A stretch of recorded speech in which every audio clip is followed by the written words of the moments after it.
this afternoon's EDUcast. I am delighted to share some time with you today and with someone who is rapidly becoming a friend of mine, Catherine Johns.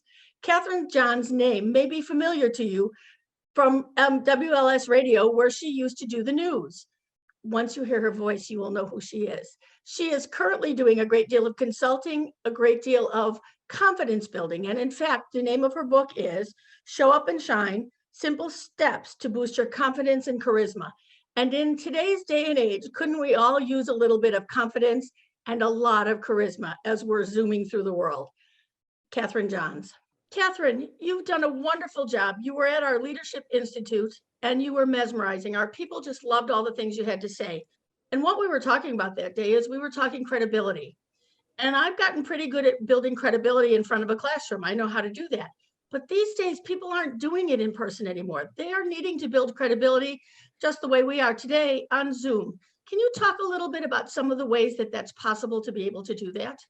So in some ways, Deborah, credibility in a virtual environment is like credibility in real life. It's based on what people see, what people hear, and how they feel when they're around you. I mean, of course, credibility comes from the inside. We assume that your people have that, right? They do the right thing. They tell the truth. They're dependable, all of that. But then if we don't see evidence of that on the outside, we might not even know how credible they are. And we might even think that they are not credible at all. So I'm going to talk, as I did for your group, about a few things that build credibility. And if I were picking the number one thing, it would be eye contact. And we know what that's like in a live meeting, that when we look somebody in the eye and talk to them, they feel that we're trustworthy, that we're focused on them and interested in them, and that they can depend on us, or in short, that we have credibility. Conversely, if I'm talking to you, but I'm staring down at my shoes or I'm looking off into space, you're starting to think, what's going on there? And can I really trust that person?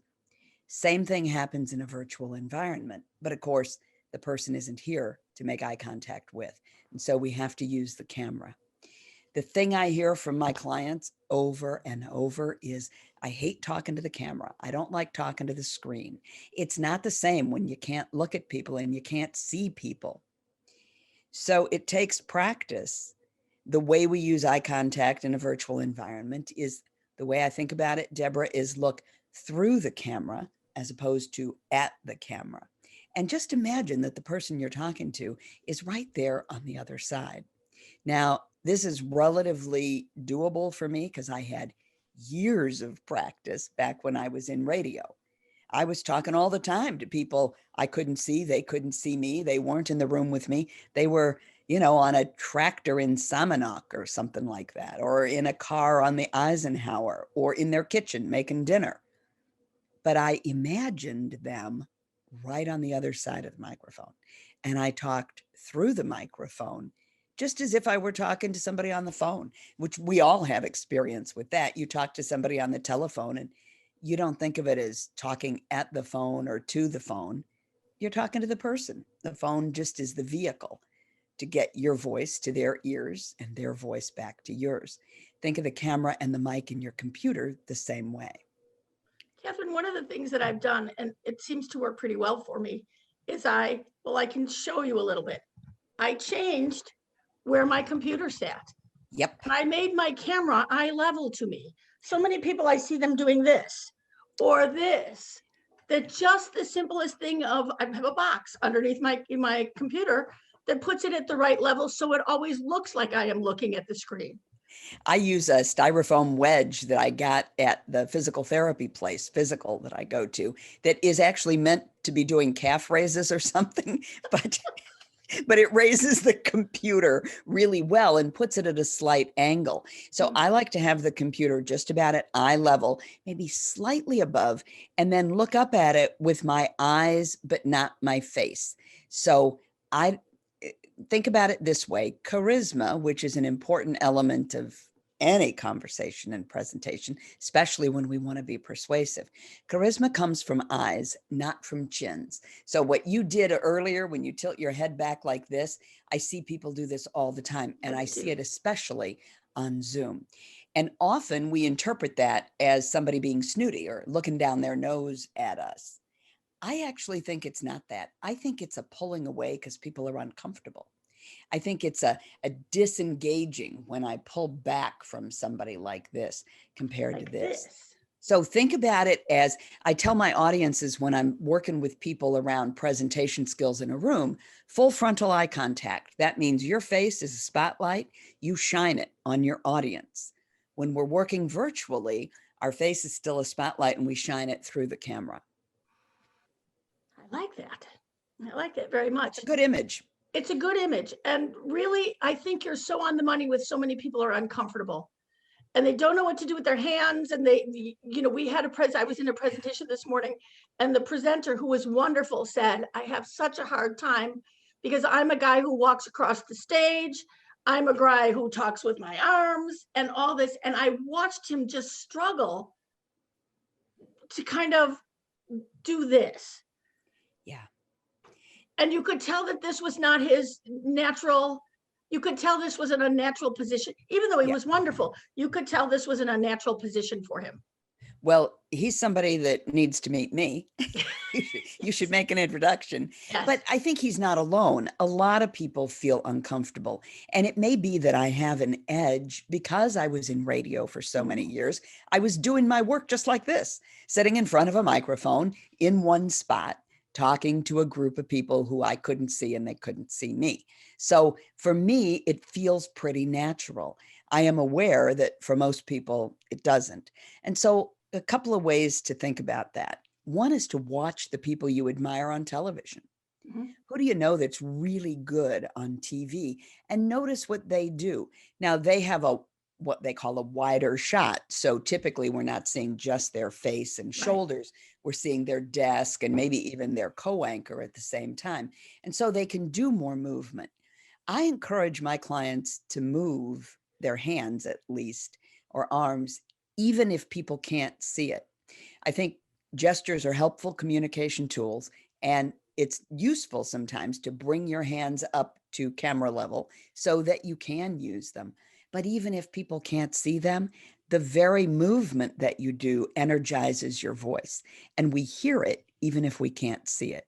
So if I sit stock still like this with my hands clenched together and I'm pulled in and I'm making myself small, I don't sound relaxed. I don't look relaxed. And there's something off about the feel of it, even though you can't see my hands clenched in my lap. When I loosen my body and relax and stack myself up and I'm more open, it produces a different sound so that the overall impression of me is more relaxed, more comfortable, and more credible. As soon as we start to look nervous or ill at ease, that hurts our credibility. Someone said to me at the presentation this morning, your voice was, and no one ever says this to me, Catherine. They said your voice was very small in the beginning. You were it was hard to hear you. I'm sorry. Listen, no one has ever like told you me that at before. All. But the truth of the matter is it's one of the classes I'm more nervous about teaching. So I think there may have been something to that. Yeah. And isn't that an interesting example of how our manifestations give us away? Well, yes. You know, we see people pull back like this and we know instinctively that they're not comfortable, or we hear their voice get really tiny for them, whatever, relatively tiny.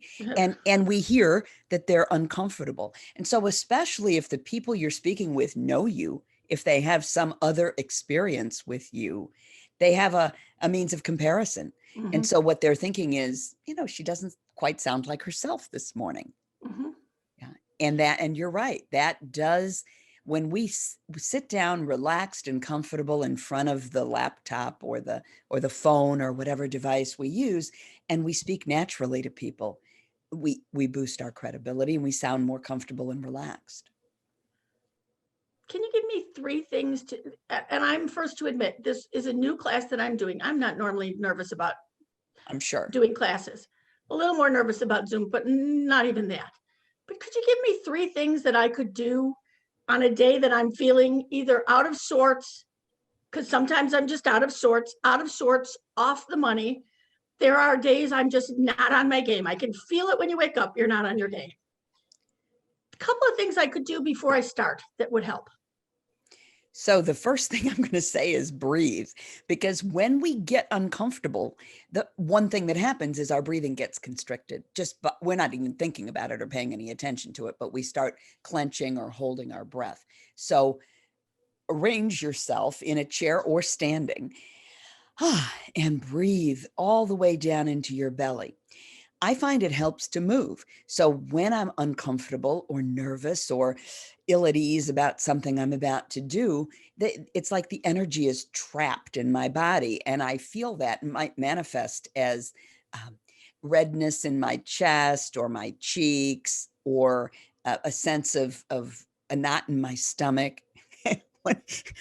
A former business partner of mine said to me one time, I said, God, I just have a knot in my stomach about this. And she said, yeah, you have a knot in your face too. Oh, yeah, that's probably the truth of the matter. Because it shows, yes, it right? shows, yeah.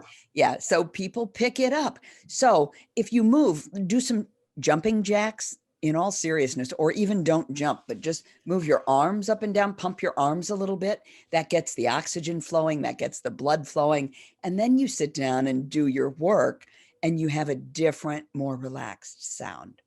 The energy needs to flow. I love that.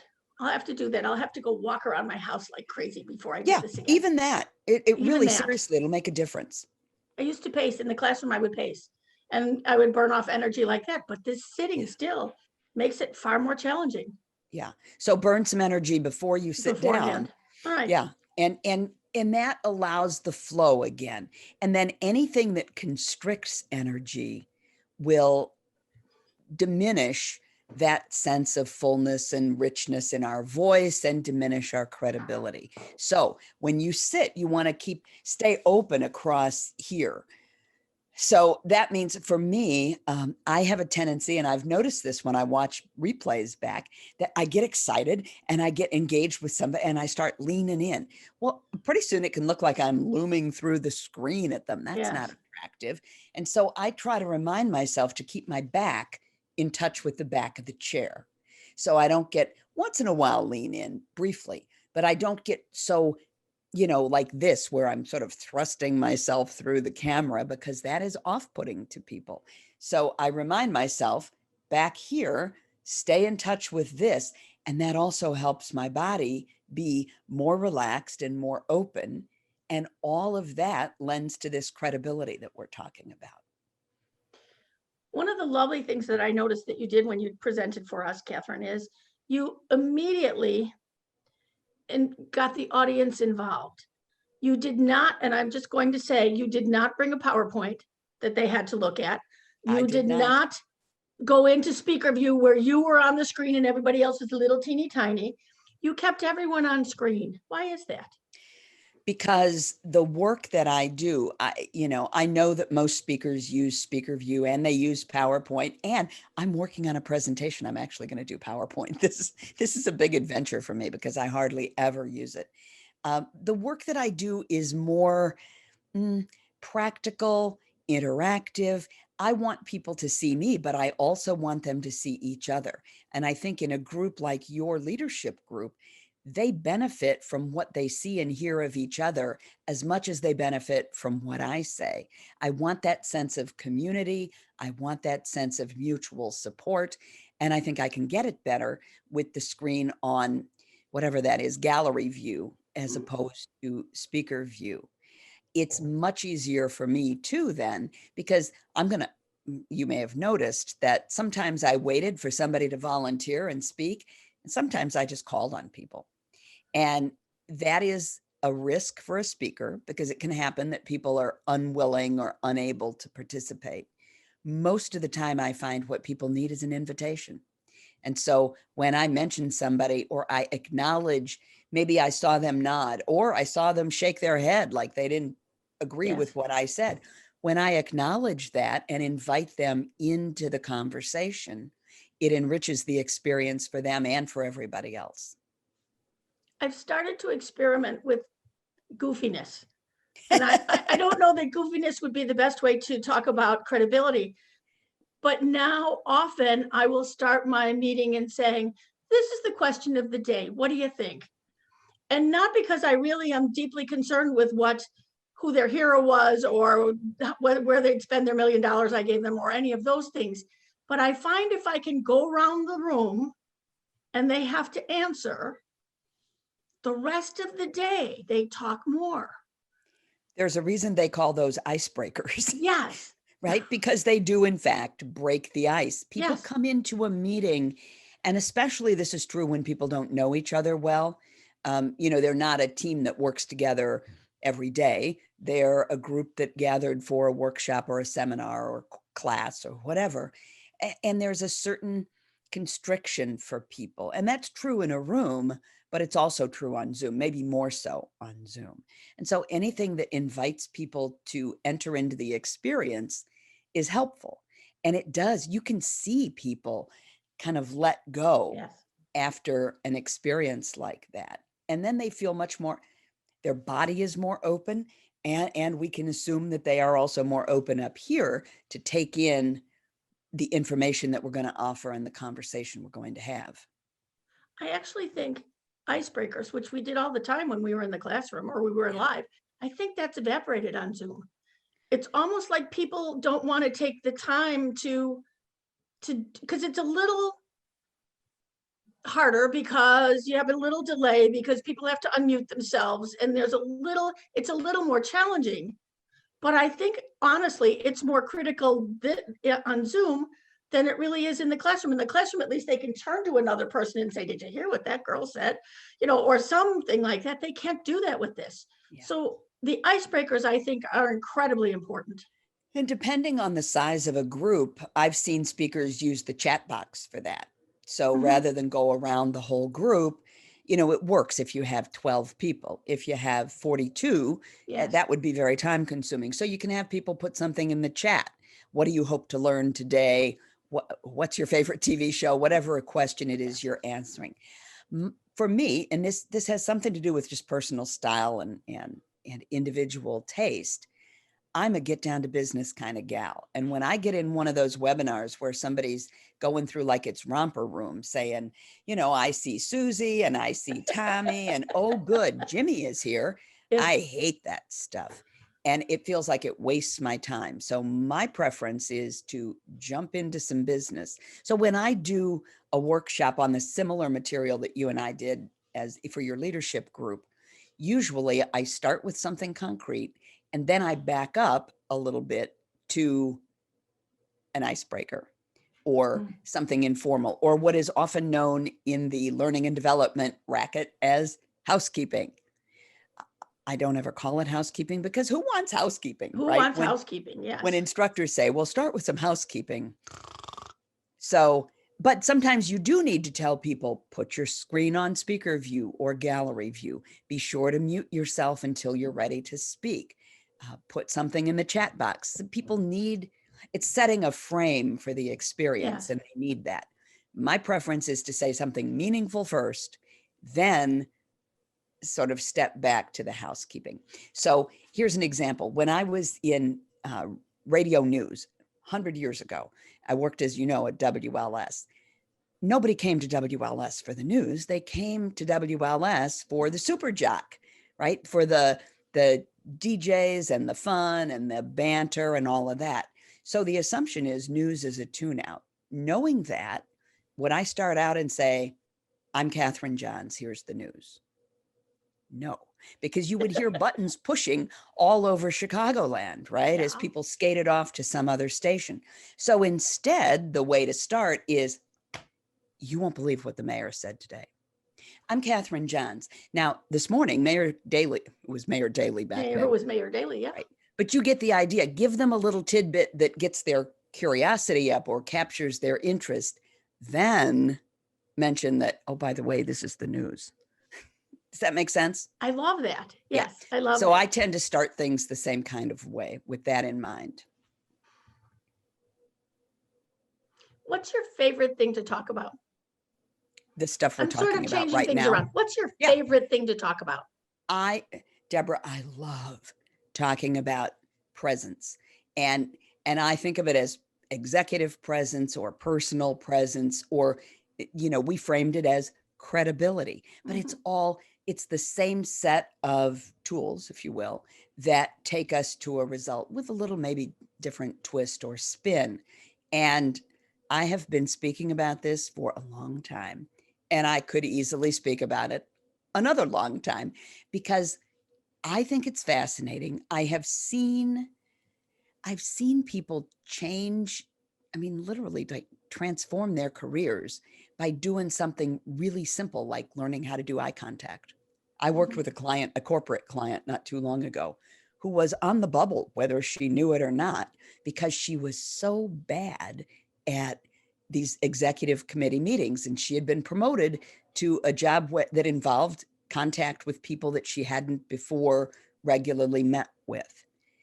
And it was really hurting her that she didn't know how to establish credibility with them, right? And so to see somebody like that make such a dramatic change and then have positive results is really exciting. Catherine, I would agree with you. I worked with a man once who told me with every level of seriousness, I would rather be dead than make that presentation. And he wasn't kidding. I mean, he wasn't kidding. And finally we worked, and he had a few drinks before the presentation. One has to do what one has, but he did it, and he was great at that. I don't think people understand that some of this is learned behavior. Some of them, certainly there are some people who are blessed with being able to stand up in front of a group and be easy with that. They are far and few between. They are. Most of it is, in fact, learned behavior. And, I think I might have mentioned this in the program we did for your leadership group, that I think of it as learning how to play golf or tennis or the piano. Nobody just sits down at a piano and bangs out music that anybody wants to listen to. They learn how to hold their hands, how far above the keys, which they learn the finger positions. They learn what to do with their feet. They learn what to do with their head and shoulders. And it's the same learning to do a presentation. There's this collection of physical skills that once you sort out how to do them, and it's not complicated, everything else falls into place. Now, of course, to have credibility, you also have to have those inner qualities that we were talking about earlier. Right? You do say the right things, and you are honest, and you do what you said you were going to do, and all of that.